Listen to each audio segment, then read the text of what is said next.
માંગરોળ અને માળિયાહાટીના વિસ્તારના ધારાસભ્ય ભગવાનજીભાઈ કરગટિયા દ્વારા એક અનોખો અને ચર્ચાસ્પદ નિર્ણય લેવામાં આવ્યો છે। વર્ષોથી ઉપયોગમાં લેવાતી પોતાની ડીઝલ ફોર્ચ્યુનર કારને સાઇડમાં મૂકી હવે તેઓ સીએનજી કારનો ઉપયોગ કરતા નજરે પડ્યા છે। ઇંધણ બચત અને પર્યાવરણ સંરક્ષણને ધ્યાનમાં રાખીને લેવાયેલા આ નિર્ણયને લોકોમાં ખાસ ચર્ચાનો વિષય બન્યો છે।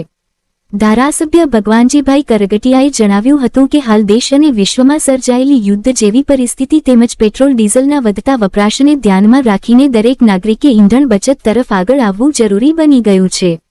દરેક વ્યક્તિએ પોતાના જીવનમાં નાના નાના ફેરફારો કરીને ઇંધણ બચતનો સંદેશ આપવો જોઈએ। સીએનજી વાહનોનો ઉપયોગ વધારવાથી માત્ર ખર્ચમાં રાહત નહીં મળે પરંતુ પ્રદૂષણ ઘટાડવામાં પણ મદદ મળશે। ભગવાનજીભાઈ કરગટિયાએ લોકોને પણ શક્ય હોય ત્યાં સુધી પેટ્રોલ અને ડીઝલનો ઓછો ઉપયોગ કરવા અને સીએનજી અને ઇલેક્ટ્રિક વાહનો તરફ વળવા અપીલ કરી હતી।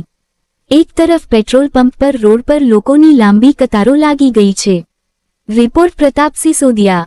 ભાઈ મોદી ઈરાન અને ઈરાક યુદ્ધના હિસાબે જે અત્યારે દેશમાં ડીઝલ અને પેટ્રોલની જે તંગી પડી છે એને હિસાબે દેશવાસીઓને અપીલ કરી છે કે ઓછામાં ઓછું ડીઝલ વાપરો અને ઓછામાં ઓછું સોનું ખરીદ કરો।